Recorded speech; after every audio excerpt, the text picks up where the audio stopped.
The pawn shop owner froze the video with my hand resting on his glass counter. On the screen, I was sliding my wife's sapphire brooch across to him in a clear plastic bag.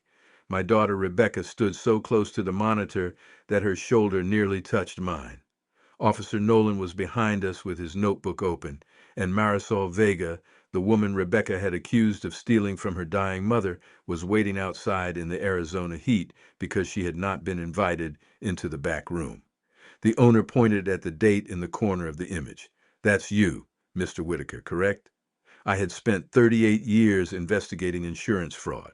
I had watched men deny their own faces on camera and invent twins, altered timestamps, even sleepwalking. I used to think there was a special contempt in the silence before a liar answered a simple question. Then I heard that silence come out of me. Rebecca turned slowly. "Dad?" The officer stopped writing. There are moments when the truth does not arrive like a confession. It arrives like a door opening behind you when you were certain the room had no exit. That morning I had gone to the pawn shop believing I could protect my wife's memory, my daughter, and perhaps the last respectable version of myself all at once. By the time the video stopped, I understood that the only person I had protected was me. My name is James Whitaker. I am 71 years old, and until last winter, I lived with my wife Ellen in a single-story stucco house outside Mesa, Arizona. We had been married 46 years. Ellen died on a Tuesday just before sunrise. The desert was still dark, and the little fountain in our courtyard had clicked on automatically, making that soft running sound she liked. I was sitting beside her bed with my palm over the back of her hand. Marisol was on the other side, checking Ellen's breathing, even though all three of us knew there was nothing left to check. Rebecca arrived 20 minutes later. She came through the front door without knocking, ran down the hall, and stopped when she saw my face. For the first week, people filled the house with food no one ate. Rebecca handled the funeral home, church calls, and relatives. I signed what she placed before me and thanked people whose names I quickly forgot. Marisol came twice during that week. The first time she returned a small canvas bag containing Ellen's medications and care supplies. The second time she brought a clean blue cardigan that had been left in her car after an appointment. She stood by the entry table holding it against her chest. "Your wife always got cold in the car," she said. I could not make myself touch the sweater, so Rebecca took it. Marisol had cared for Ellen for 14 months.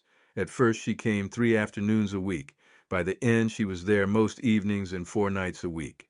She knew how Ellen liked her pillows angled, which music calmed her, and how to tell the difference between pain and fear when Ellen could no longer explain either one. She also knew the code to the small safe in our bedroom closet. That detail became important 9 days after the funeral. Rebecca had offered to help me organize Ellen's clothes. I told her I was not ready. She said she would only separate what needed dry cleaning. Within an hour, she had 3 labeled boxes on the bed and the closet doors wide open. I was in the kitchen when I heard her call my name, not Dad, my name. "James, come in here." The safe was open. Rebecca was kneeling in front of it with Ellen's jewelry case on the carpet. The case had belonged to her mother and was lined with faded red velvet. Several compartments were empty. "Where's Grandma's wedding ring?" Rebecca asked. I looked at the empty slot. "I don't know." "What about the sapphire brooch?" I knew where the brooch was. "I don't know," I said again. She began naming the other missing pieces: a heavy gold bracelet I had given Ellen on our 25th anniversary, emerald earrings from a trip to Santa Fe, and the wedding ring Ellen had worn for 46 years. 3 of those pieces were gone because I had sold them. The fourth was a mystery to me. I could have stopped everything in that bedroom. One sentence would have done it. I sold 3 of them to pay for your mother's care. Instead, I watched Rebecca search through drawers and garment bags. I let her look under the bed. I even opened the small firebox in my office, although I knew exactly what was inside it. If you are certain you would have told the truth immediately, I hope you are right. But shame has a way of disguising itself as timing. It tells you to wait until the person is calmer, until you have the receipts, until you can explain it properly. What it really wants is one more hour in the dark. Rebecca stood up holding the empty jewelry case. "Who knew the code?" "You, me, and your mother." Mom couldn't use the safe by herself for months. I said nothing. Who else, Dad? I thought of Marisol kneeling beside Ellen's chair one afternoon while I dictated the numbers. We had needed the insurance card and a copy of Ellen's advance directive. I was on the phone arguing with a pharmacy, and it had seemed practical. Marisol knew it. Rebecca's face changed. Grief can make suspicion feel like action. For 9 days she had been arranging flowers, selecting hymns, canceling appointments, and trying to do something useful against a fact she could not change. Now she had a problem with a name attached to it. Call her, she said. We should look more carefully first. We just did. Your mother moved things. Mom could barely walk to the bathroom. Then I may have moved them. Did you? I should have answered yes, at least for 3 pieces. Instead, I said, I don't remember. That was the first time my lie put Marisol directly in danger. Rebecca called her from the bedroom. Marisol answered on the second ring. I need to ask you something, Rebecca said. Did you remove jewelry from my mother's safe? I could hear Marisol's voice, faint but sharp, through the phone. No. You knew the code. Your father gave it to me for papers and medication records. 4 pieces are missing. There was a pause. I did not take 4 pieces. The wording caught Rebecca immediately. You didn't take 4? She asked. Did you take 1? Marisol said she wanted to speak to me in person. Rebecca asked again about the ring. Marisol did not answer. Then the call ended. I told Rebecca there could be an explanation. I said Marisol had been loyal, patient, and better to Ellen than some members of our own family. Every word was true, and every word sounded weak because I refused to give the one fact that could clear her of most of the accusation. Rebecca called the police. Officer Nolan arrived that afternoon. He was young enough that I caught myself explaining evidence procedure to him, an old habit that now looks obscene to me. He photographed the safe, asked who had access, and listed the missing pieces. When he asked whether anyone had permission to sell or give them away, I said, not that I know of. That answer was technically narrower than a direct denial. I knew exactly what I was doing. I had taught new investigators that careful wording is often the first shelter of a dishonest person. Officer Nolan contacted Marisol. Her employer suspended her from client homes while the allegation was reviewed. Rebecca also called the agency director and 2 relatives who had recommended Marisol. By evening, a private family crisis had become a professional stain. I told Rebecca she had moved too quickly. She stared at me across the kitchen island. Then tell me why she wouldn't answer about the ring.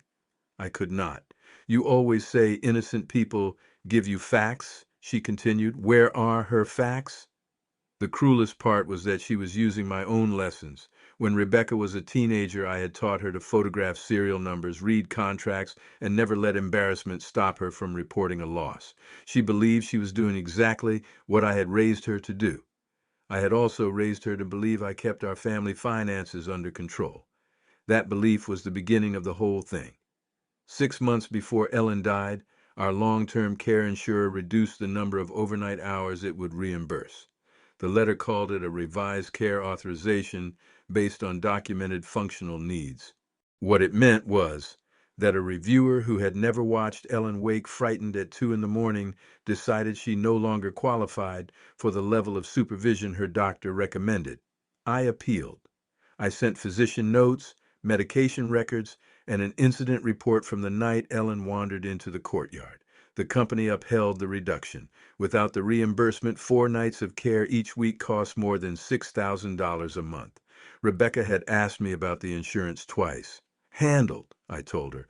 That word became my answer for everything. The hospital bill was handled, the home care schedule was handled, the appeal was handled, our savings were handled. In truth, our liquid savings were falling fast. I could have told Rebecca she and her husband would have helped, but their oldest son had just started college, and I knew what help would sound like after the first month. Sell the house, move closer to us, put Mom in a facility with a memory care wing. Those options were not cruel. But Ellen had begged me to keep her at home. One afternoon, during one of her clearer stretches, I spread the insurance letter and our bank statements on the table. I showed her the cost of night care. Ellen listened, then asked, what can we sell that isn't the house? I mentioned the second car. She shook her head because Marisol used it to take her to appointments. I mentioned part of my coin collection. Then Ellen looked toward the bedroom. The jewelry, she said. I told her it was meant for Rebecca. Rebecca is meant to have parents who don't lie awake wondering whether I fell, she replied. Over the next 2 months, I sold the sapphire brooch, the gold bracelet, and the emerald earrings. I used a pawn shop in Chandler because the owner, Daniel Ruiz, had once helped on a claim I investigated. He gave me fair valuations, copies of every transaction, and checks made out to me.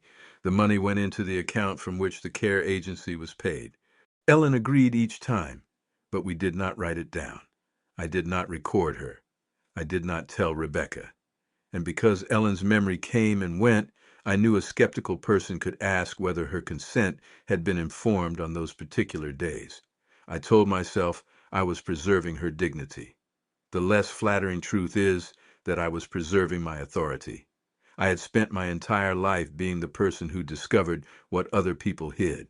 I could not bear to become the old man whose daughter opened his bills and found out he had overstated his control. For 3 days after the police report, I slept badly and rehearsed confessions I did not deliver. Marisol called me once. I let it go to voicemail. Her message was short. Mr. Whitaker, I need you to tell Rebecca what you know. I will explain the ring, but I need you to tell the truth about the other things. She knew.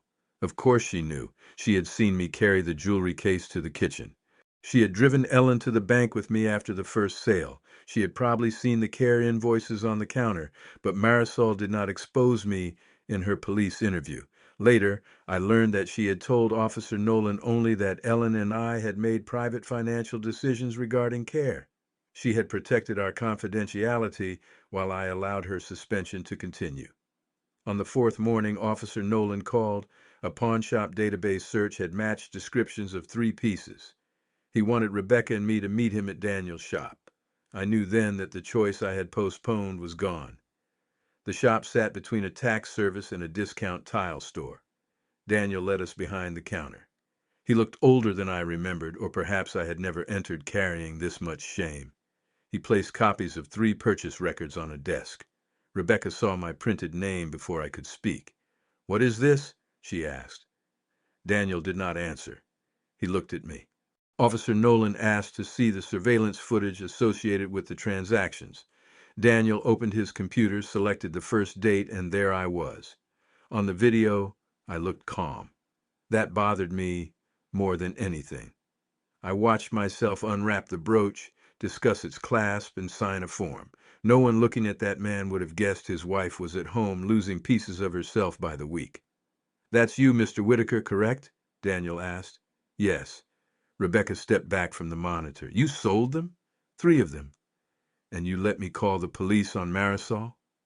"I tried to tell you there might be an explanation." The second the words left my mouth, I heard their cowardice. Rebecca heard it too. "You tried to tell me?" she said. "You stood beside me while the officer photographed Mom's safe." Officer Nolan asked why I had sold the pieces. I explained the insurance reduction and the night care bills. I told him Ellen had agreed. Daniel confirmed that I had come alone for the sales, but that the checks and identification were in my name. He printed transaction dates and amounts. Rebecca did not interrupt until I said I had wanted to protect her from the financial stress. "No," she said. "You wanted to protect yourself from being wrong." That was more accurate. Officer Nolan closed his notebook. The 3 sales were no longer evidence against Marisol, but the wedding ring was still missing, and Marisol's evasive answer now mattered more, not less. Rebecca asked Daniel whether I had sold a diamond ring. He said no. Outside, Marisol was standing under the narrow strip of shade beside the building. Her agency director, Linda Cho, had driven her because Marisol did not want to meet us alone. Rebecca walked toward her with Officer Nolan. I followed. Marisol looked at me, then at my daughter. "He sold the other pieces," Rebecca said. "Did you know?" "I knew some jewelry was sold for care," Marisol answered. "Why didn't you say that?" "Because it was your mother's private information and because your father needed to say it." Rebecca laughed once without humor. He didn't. Then Officer Nolan asked about the wedding ring. Marisol reached into her handbag and removed a small zippered pouch. Linda watched carefully as she opened it. Inside was Ellen's ring. The center diamond was not enormous, but the setting was distinctive. Two small tapered stones and a thin platinum band worn smooth on the underside. I had placed that ring on Ellen's hand in a church in Tucson in 1978. Seeing it in Marisol's palm felt like finding a piece of my wife in someone else's pocket. Rebecca moved forward. You did take it. Your mother gave it to me, Marisol said. My mother had dementia. Your mother had dementia, and she also had days when she knew exactly who everyone was. Marisol told us it happened 17 days before Ellen died. I had gone to pick up a prescription. Ellen asked Marisol to open the safe and bring the ring. Then she told her to keep it. According to Marisol, she refused twice. Ellen insisted. She said Mr. Whitaker had given her love for 46 years, and I had given her peace when he needed sleep. I had to turn away. Rebecca did not. Where is the signed gift letter? She asked. There isn't one. A witness? Only your mother and me? Then that is theft. Linda interrupted. Marisol reported the gift to me that evening. She opened a folder and showed Officer Nolan a printed page from the agency's care log. The entry was time-stamped 6:42 p.m. It described Ellen as alert, oriented to person and place, eating well, and discussing her wedding anniversary. Near the bottom, Marisol had written that the client presented her with a wedding ring despite two refusals. She asked management for guidance about the agency's gift policy. Linda also had a photograph Marisol had texted her. It showed the ring in Ellen's open palm, with part of Ellen's blue cardigan visible beneath it. The timestamp matched the journal entry. The agency prohibited cash gifts and required review of valuable personal gifts. Linda had told Marisol not to sell, alter, or wear the ring until the family could be consulted. But Ellen declined rapidly the next day, then entered hospice crisis care at home. Linda said the discussion had been postponed out of respect. Respect? Rebecca said. You kept my mother's ring secret through her funeral. Linda admitted that was a mistake. Marisol did not defend the delay. I should have told Mr. Whitaker before now, she said. I was afraid he would think I asked her for it. Then the jewelry went missing, and anything I said sounded like an excuse. Officer Nolan did not seize the ring. He photographed it, documented that Marisol possessed it, and said the dispute over ownership might need to be handled through the estate. The journal and photograph supported her account, but neither was the same as a signed transfer. Rebecca wanted the ring placed with an attorney until the matter was resolved. Marisol agreed. I stood there listening to everyone discuss evidence, policy, capacity, and possession. Those were familiar words. They gave complicated human failures the appearance of orderly boxes.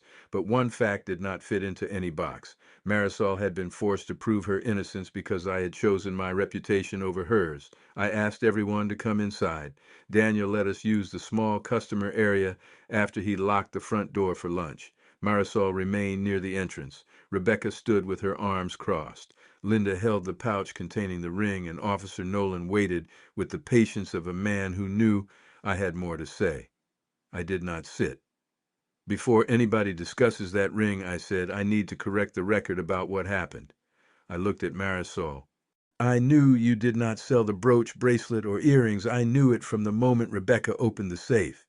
Rebecca's expression hardened, but I kept facing Marisol.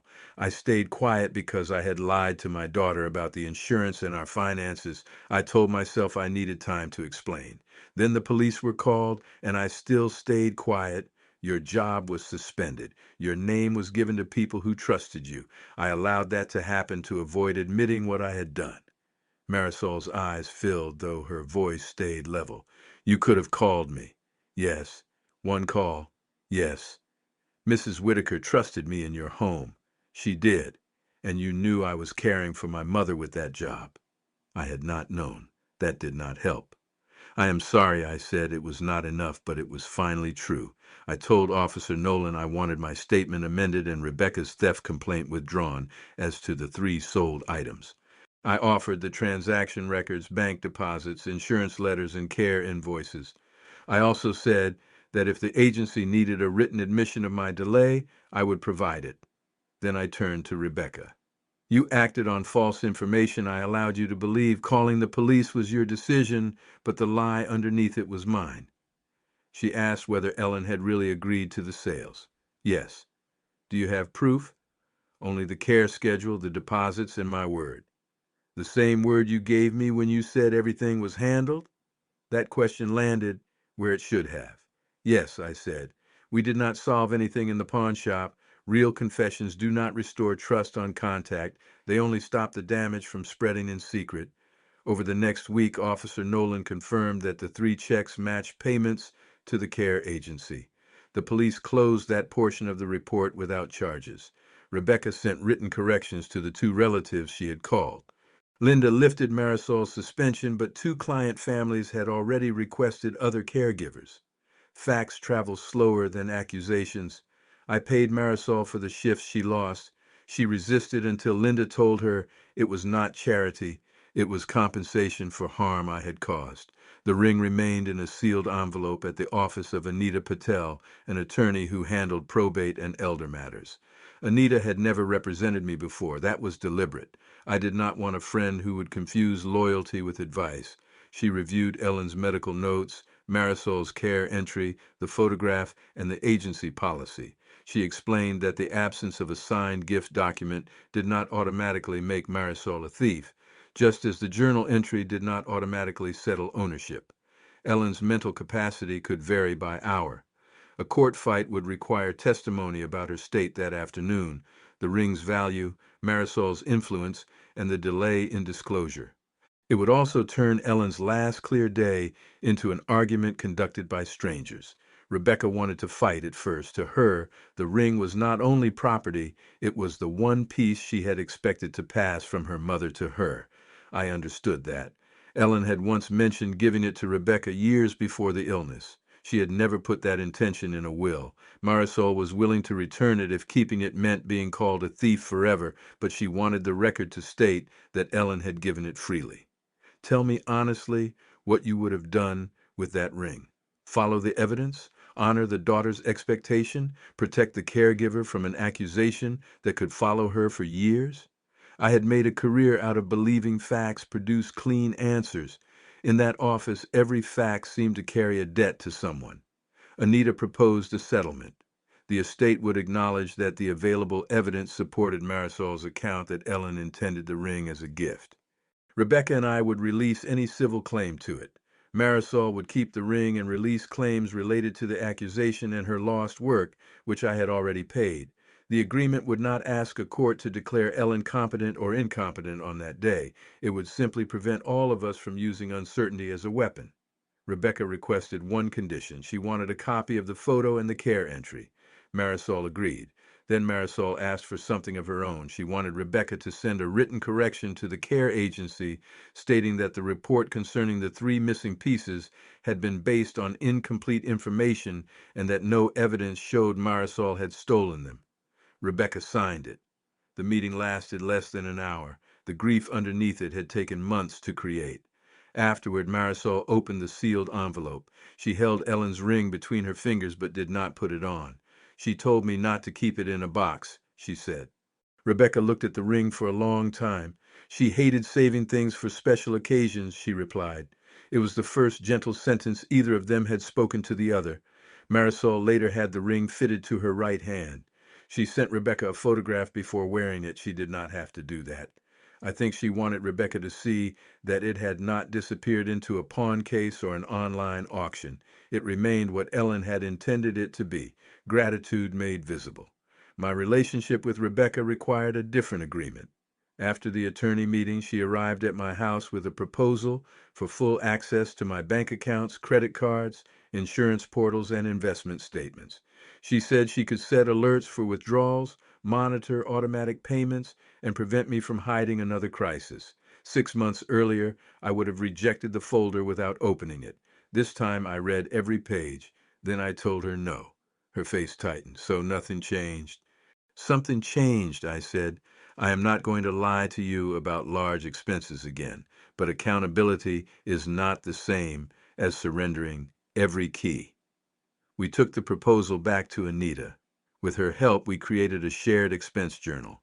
Any unusual household, medical, or care expense over $1,000 goes into it, along with major insurance decisions and any sale of valuable property. Rebecca has read-only access. She receives a notification when I add an entry, but she cannot move money, approve transactions, or log into all my accounts. I also gave her copies of my long-term care policy, estate plan, and the contact information for my financial advisor. My emergency power of attorney remains limited and activates only under conditions my doctor and attorney documented. Rebecca knows what help may be needed. She does not own the machinery of my life. At first she said the arrangement depended too much on my honesty. Yes, I told her, trust always does. And what happens if you hide something again? Then you will have evidence that this arrangement failed and we make a different one. She did not like that answer, but she accepted it. The first entry I added was the payment to Marisol for her missed work. The second was the attorney's fee for the ring agreement. The third was a refund from the insurance company after Anita helped me reopen Ellen's final appeal. It did not cover everything, but it proved I had been right about one thing. The original reduction had ignored important medical records. Being right about the appeal did not make me right about the lie. That distinction matters more to me now than it did during my career. Rebecca and I still disagree about what Ellen would have wanted her to inherit. Grief does not turn every disagreement into wisdom. Sometimes Rebecca looks at Marisol's photograph of the ring and has to close the message. Sometimes I look at the empty slot in the jewelry case and feel as if I sold parts of a history that should have survived us. But the night care bought us something too. It bought Ellen months in her own bedroom, with the courtyard fountain outside and the blue cardigan around her shoulders. It bought me enough sleep to sit beside her during the final mornings without resenting her needs. It bought us Marisol, who knew how to make Ellen laugh when I had forgotten laughter was still possible. I wish I had told Rebecca the cost. I wish Ellen and I had documented every decision while she could still sign her name clearly. I wish I had called Marisol the moment the safe opened. The fact that I cannot change any of those things is not permission to soften them. 3 months after the pawnshop video, I invited Rebecca and Marisol to the house. Linda came too. We sat in the courtyard after sunset when the August air had finally cooled enough to breathe. I gave Marisol Ellen's blue cardigan. This time I could touch it. She would want you to have this too, I said. Marisol smiled but shook her head. No, Mr. Whitaker, the ring was her choice. The sweater should be yours. Rebecca picked it up and folded it over the back of my chair. No one argued. Before they left, Rebecca asked whether I had entered the cost of a plumbing repair she noticed in the kitchen. $840, I said, below the threshold. She raised an eyebrow. I opened the shared journal on my phone. I had entered it anyway. That made her laugh for the first time in weeks. Marisol stood by the gate with Ellen's wedding ring on her right hand.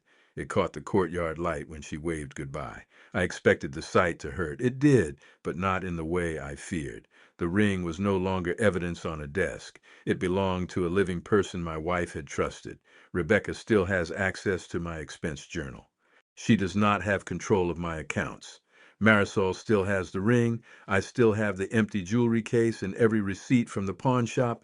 Once I would have called those receipts proof that I had done nothing wrong. Now I understand they prove only where the jewelry went. The harder truth is what happened while I refused to say why. I sold 3 pieces to care for my wife. Marisol received one because my wife chose to thank her. Rebecca accused an innocent woman because the facts she had pointed in that direction. And I, the retired investigator who knew better than anyone how suspicion grows in silence, stood beside my daughter and let it grow. That is the part no video had to show me.